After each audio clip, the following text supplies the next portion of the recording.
and it is our responsibility to know what is going on and to speak up for life. So next we are going to hear from Laura Bogley, Legislative Director for Maryland Right to Life, to get a legislative update. So come on up. Laura, welcome Laura. Woohoo! Yeah, use your umbrella. Protect the microphone. Hi everyone, thank you so much for coming out in this horrible weather. I'm Laura Bogley, Legislative Director for Maryland Right to Life. It's so good to see you all. Thank you so much for being here. So I've been asked to come with you today and give a little bit of a legislative wrap up. But one thing I want to just preface it with is reminding you that the policy is not going to change the state of Maryland to a culture of life. A culture of life in Maryland is going to change the policy over there in the House and Senate building. So that's all of you, and I just want to thank all of you for everything that you do to help empower women to choose life for their children and help empower families. So thank you. God bless all of you. So back to the tough news with the legislative report here. The big theme this year is all about coercion, not about choice, all about coercion.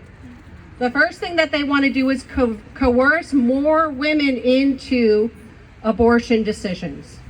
64% of women, and I think that's a conservative estimation, say that they felt coerced into their abortion decision, whether through an authority figure, a spouse, a boyfriend, or even a clinic worker, counselor, teacher.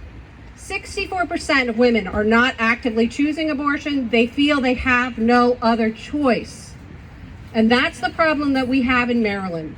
Abortion activists in the legislature in the House and Senate buildings do not want women to have a choice. They do not want women to have information. They do not want them to be able to give informed consent. They do not want them to have access to life-saving alternatives to abortion, like safe haven baby programs, where women can safely abandon their newborn baby to a trusted authority figure, a trusted adult, without criminal prosecution. They don't want women to know about pro-life pregnancy centers, and so many of you volunteer and support our pro-life pregnancy centers. So there are 4 times more pro-life pregnancy centers in the state of Maryland than there are Planned Parenthood clinics. 4 times more. Mostly fueled by volunteers and private donors like you, so thank you so much. But the women don't know. Girls and women don't know about this life-saving alternative, and we're doing our best to get the word out, but we need the state to do their job.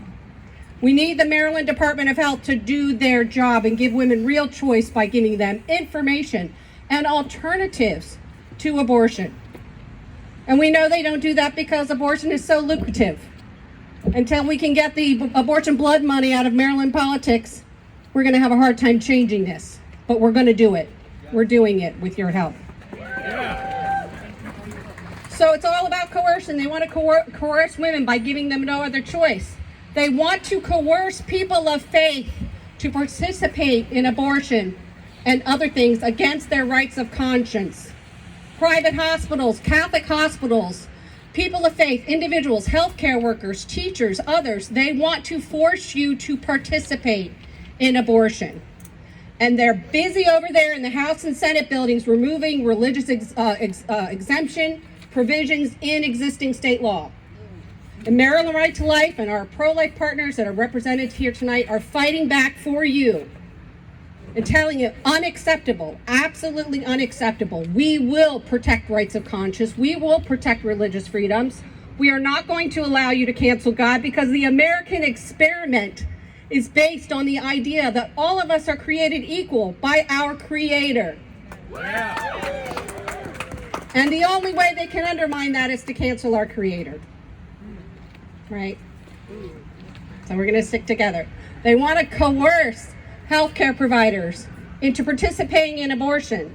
They want to coerce greater numbers of healthcare providers and lower skilled healthcare workers to perform abortions, primarily chemical abortions.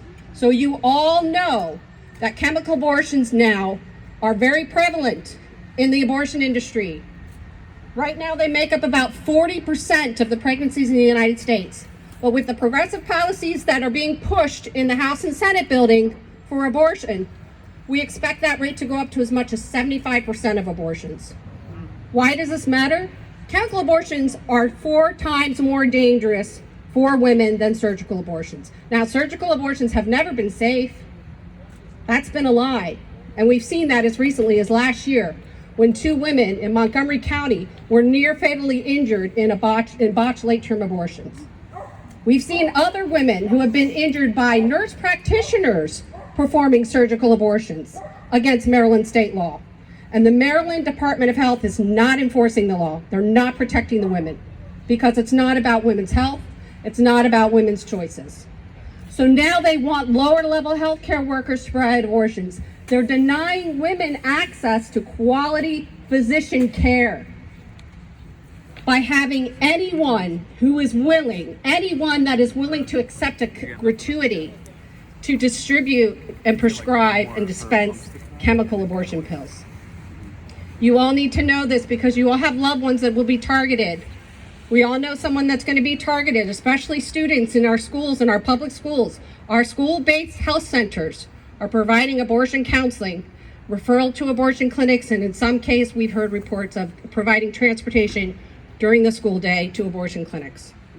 And now that the presidential administration has removed Food and Drug Administration restrictions, safeguards on chemical abortion pills, women and girls can get them in the mail without a physician's exam. Maryland law requires only a licensed physician may perform an abortion. They're trying to get around that by saying giving a chemical abortion pill is not performing an abortion, it's providing an abortion. And they want everyone and their uncle to be able to provide an abortion. So we need to be the first line of defense with our loved ones. We need to get into our communities and our schools and our churches and let women know. Give women the information the State Department of Health is refusing to give them. Right? Do not let people be coerced into abortion because they don't know that they have any other choice. We need to be the voice for the voiceless. And I know that you all do that. So thank you so much.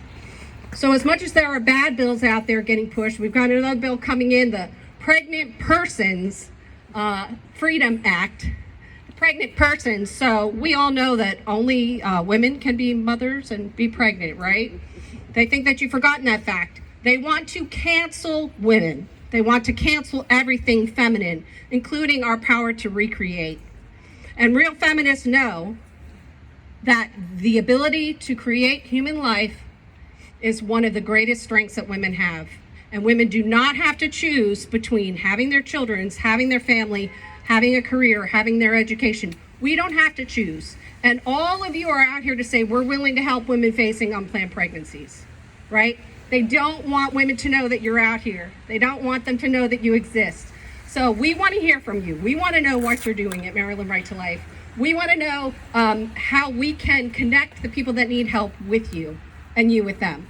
So what I'd like to ask all of you to do is take time to visit our website at Maryland Right to Life, mdrtl.org, mdrtl.org. Maryland Right to Life is the primary organization that's tracking the bills that come up in session. Last year, we reviewed about 2,300 bills. This year, in the first 30 days, the legislature has already introduced over 1,000 bills. You don't want to have to read all of them. I read them for you. So please go to our website, and we provide lists on our legislation page of the bills we support and the bills that we're opposed to. Now, many of the legislators that have introduced life-saving pro-life legislation are here tonight. Some of them will be recognized in just a minute. Please make time to stop and talk to them and thank them for their pro-life work. We really couldn't do it without them. So we have our list of bill support there for you.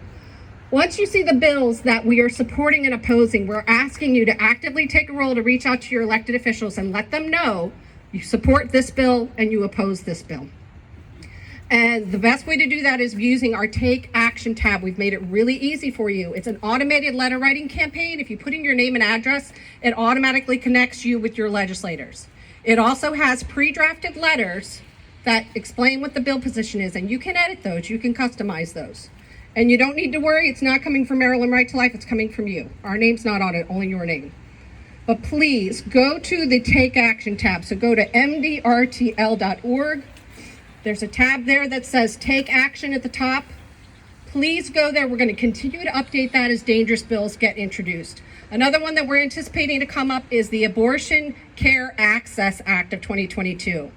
And this is the act that is going to be denying women, pregnant women, access to a licensed physician. This is the one that's saying we think any other lower level healthcare worker is capable of providing abortion, even though state law says that that's not legal. They're undermining it with this bill. They need to hear from you. Your legislators need to hear from you that you do not support this bill, you oppose this bill. And we're fighting several little piecemeal bills too that are trying to do that individually. They want every type of healthcare worker to be able to prescribe abortion pills or dispense abortion pills. Now, we love our nurses. We love our physician's assistants. We love our midwives and doulas. But all of them should also be subscribing to the Hippocratic Oath that first they do no harm to their patients. These life-saving, life-helping professions should not be abused. They should not be coerced into participating in abortion. And because it's so lucrative, it's making it attractive to them. So you also have to reach out to your friends and family members that are healthcare workers, because they're going to be under a lot of pressure to participate in abortion. Okay? If you can do that, and if we can all collectively go to Take Action, that Take Action tab, and send those letters to your legislators. In a previous session, you sent 30,000 emails to legislators through this site. And because of that, we were able to defeat the Privacy Amendment in 2020. The Privacy Amendment would have created a state constitutional right to abortion on demand, fully funded. If you disagreed with abortion, if you didn't want to provide abortion, if you didn't want to pay for someone else's abortion, you could be charged with discriminating. You could be sued for discriminating. We were able, with your help, organizing the pro-life community with our partners here and all of you that sent in those emails and called your legislators to defeat that bill. And because of that, our legislators still have the power to make law. It should be the legislature, not the courts. So we kept the power to make law in the legislature on life, not in the courts. Okay? So you still have the opportunity to reach out to your legislators and let them know you expect them to support life. It's the first and fundamental right. You expect them to support religious freedom and exemptions for medical providers, employers, health insurance providers, right? We all need to stick together. So I just want to encourage you, we are making progress. You got hopefully some backup coming here from the Supreme Court. It's long overdue. I know it's long overdue. Hopefully we'll have a decision on the Dobbs case before June. But again, it's going to be the pro-life community that changes the policy, not the policy that changes the community. So please have faith, be encouraged. We're here to help. We want to do anything we can to help you, and we want to know what you're doing too. We've also launched a community calendar. Any of you that have pro-life organizations, or if you're doing pro-life observations in your local towns and cities, please come to our website and you can provide details of your event so that people from across the state can come out and support you locally. So we love you. We thank you. God bless you. The future of Maryland is pro-life.